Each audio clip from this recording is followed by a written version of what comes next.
بسم اللہ الرحمن الرحیم۔ پاک پتن شریف کے اندر موجود جو بہشتی دروازہ ہے اس کے بارے میں علماء کرام نے اپنی وضاحت و تشریح کو بیان کیا ہے۔ ایک کتاب جو ڈائجسٹ کی طرح ہے اس کے اندر لکھا ہے کہ اعلیٰ حضرت پیر میر علی شاہ صاحب رحمۃ اللہ تعالی علیہ آپ کے بارے میں لکھا ہے کہ آپ نے بہشتی دروازے سے گزرنے کا ارادہ فرمایا، خواہش کو ظاہر کیا۔ آپ کے دور میں ایک ایسا مولوی بھی تھا، ایسا بندہ بھی تھا کہ جو بڑا جیلس تھا، بڑی بڑی تقریریں کرتا اور یہ کہتا کہ یہ بزرگوں کے مزار پہ جانا شرک ہے، تو وہاں سے گزرنا شرک ہے، تو یہ جو لوگ یہ آ کر اوپر کام کرتے ہیں یہ شرک ہے۔ ہر بات کو اس نے بدعت اور شرک سے تعبیر کیا، لوگوں کو اس نے گمراہ کیا۔ پھر جب اس کو پتہ چلا کہ پیر میر علی شاہ صاحب کہ جو شاہ بھی ہیں، سید بھی ہیں اور بڑے پڑھے لکھے پیر ہیں، وہ تشریف لا رہے ہیں، پھر اس نے کہا کہ میں آپ سے یہ سوال کروں گا، پھر پتہ چل جائے گا آپ کتنے بڑے سید ہیں، کتنے بڑے پیر ہیں اور کتنا کو آپ کے پاس علم ہے۔ کہتے ہیں کہ جب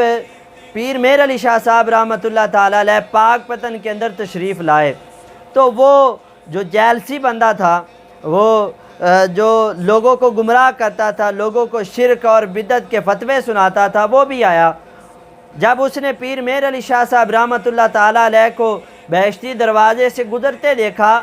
تو وہ اپنی بڑاس نکالنے لگا، بولنے لگا اور کہنے لگا کہ پیر صاحب آپ تو اتنے پڑھے لکھے پیر ہیں، آپ کے پاس تو اتنا علم ہے، آپ کیا یہ نہیں جانتے یہ جو آپ کر رہے ہیں یہ شرک اور بدعت ہے؟ پیر میر علی شاہ صاحب رحمۃ اللہ تعالی علیہ نے اس کی بات کو سنا۔ جب اس نے اپنی بات کو مکمل کر لیا، اپنی بڑاس کو نکال لیا،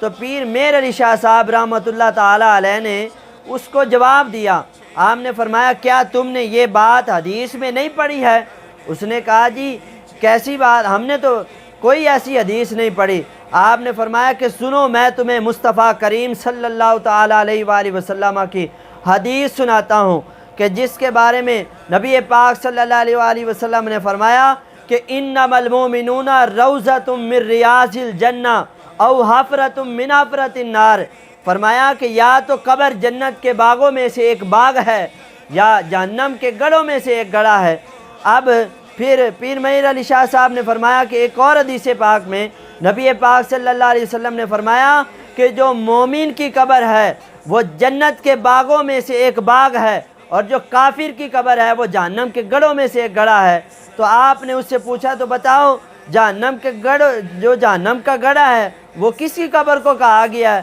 تو اس نے کہا جو کافر ہے، جو اللہ کو نہیں مانتا، جو محمد مصطفیٰ صلی اللہ علیہ وسلم کو نہیں مانتا، جو اہل بیت اطہار کا منکر ہے، جو صحابہ کرام کا گستاخ ہے، جو اولیاء کا گستاخ ہے، اس کے بارے میں یہ بات کی گئی ہے۔ تو آپ نے فرمایا کہ پھر تمہارا عقیدہ، یہ جو بزرگ ہیں بابا فرید الدین رحمۃ اللہ تعالی علیہ، اس کے بارے میں آپ کا ان کے بارے میں کیا عقیدہ ہے؟ تو وہ کہنے لگا یہ تو بڑے نیک اور پارسا بزرگ ہیں اور انہوں نے تو کئی لاکھوں لوگوں کو کلمہ پڑھا کر مسلمان بنایا ہے اور انہوں نے دین محمدی صلی اللہ تعالی علیہ وآلہ وسلم کو اور دین ابراہیم علیہ السلام کو پھیلایا ہے۔ تو انہوں نے رب کے قرآن کی تلاوت کو کر کے لوگوں کو سنایا ہے، یہ انہوں نے سارے کام کیے ہیں۔ تو پھر فرمایا کہ بتاؤ کہ جب یہ نیک ہیں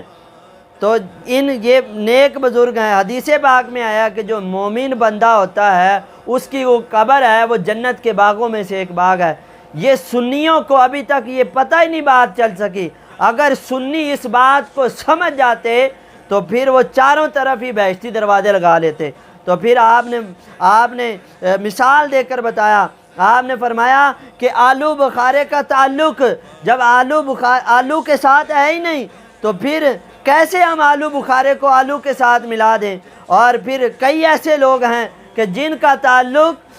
قرآن و حدیث سے نہیں ہوتا، جو اپنے آپ کو اہل قرآن اور اہل حدیث کہہ رہے ہوتے ہیں، ان کو تو قرآن کے بارے میں پتہ ہی نہیں ہے، حدیث مصطفیٰ صلی اللہ علیہ وسلم کے بارے میں وہ جانتے ہی نہیں ہیں، لیکن اپنے ساتھ انہوں نے اہل قرآن، اہل حق اور اہل حدیث کا ٹائٹل لگایا ہوا ہے۔ جس طرح پاکستان کے اندر ایک بندے نے یونانی دعا خانہ کھولا ہے، اب اس بندے کا یونان کے ساتھ کوئی تعلق نہیں ہے، تو ایسے ہی اپنا تعلق اس کے ساتھ جوڑا ہوا ہے۔ یہ تو ایک ایسی بات ہے نا، جو ایسے بعد مذہب بعد عقیدہ لوگ ہیں جو سنیت میں جو سنیت کا لوگوں کے بارے میں لوگوں کو گمراہ کرتے ہیں، انتشار بلاتے ہیں، ان کا کوئی تعلق اہل قرآن سے، اہل حدیث سے نہیں ہے، بلکہ انہوں نے ایسے ہی اپنا ٹائٹل جوڑا ہوا ہے۔ اور سید امیر اہل سنت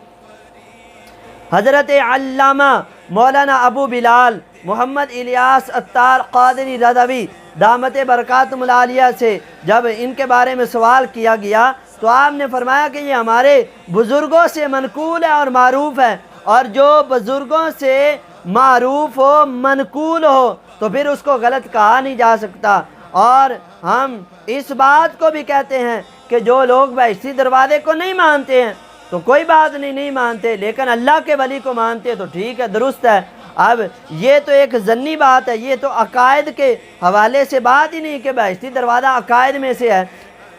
لیکن جو لوگ وہاں پر جاتے ہیں، آپ کے مزار پر جاتے ہیں، قرآن پڑھتے ہیں، تلاوت کرتے ہیں، تو ان کو مشرک بھی نہیں کہنا چاہیے، یہ ان کو بدعتی بھی نہیں کہنا چاہیے۔ اور دوسری بات میں یہ کروں گا، جو ہمارے اہل سنت والجماعت کے ساتھ تعلق رکھتے ہیں اور ہمارے ایسے بزرگان دین ہیں جن کو وہ بدنام کرنے کی کوشش کرتے ہیں، خدارا وہ اپنے عقائد کو مضبوط کریں اور اپنے جو نظریات ہیں ان کو درست کریں، تاکہ ہماری اہل سنت والجماعت کا جو نام ہے وہ ہمیشہ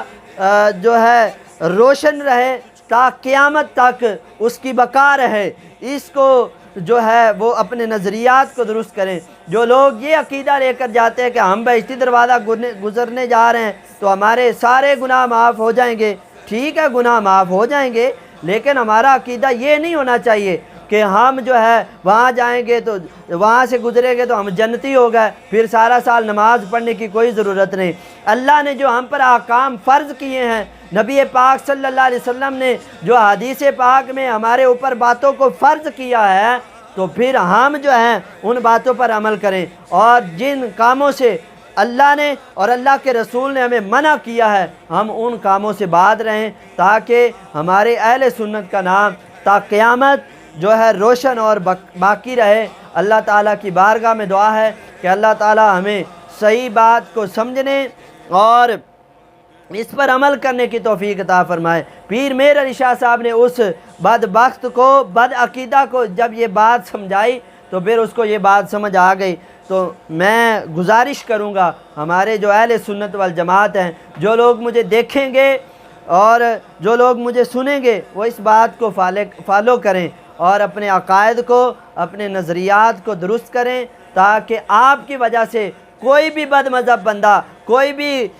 غلط بندہ جو ہے اہل سنت والجماعت پر انگلی نہ اٹھا سکے۔ ایسے کام کریں کہ لوگ جو ہے آپ کے مرنے کے بعد بھی آپ کو یاد رکھیں۔ حضرت بابا فرید الدین گنج شکر علیہ رحمہ نے وہ کام کیے ہیں، آج وہ دنیا سے چلے گئے ہیں، 700 سے اوپر آپ کو سال ہو گئے دنیا سے گئے ہوئے، لیکن آج بھی لوگ ان کو یاد رکھتے۔ کیوں؟ انہوں نے دنیا میں رہ کر اچھے کام کیے ہیں، اپنے نظریات کو درست رکھا، اس لیے لوگ یاد کرتے ہیں۔ اللہ تعالیٰ کی بارگاہ میں دعا ہے کہ اللہ تعالیٰ حضرت بابا فرید الدین گنج شکر علیہ رحمہ کے درجات کو بلندیاں عطا فرمائے، اور آپ کے صدقے ہمیں اپنے عقیدے کو، اپنے نظریات کو درست رکھنے کی اللہ ہمیں توفیق عطا فرمائے۔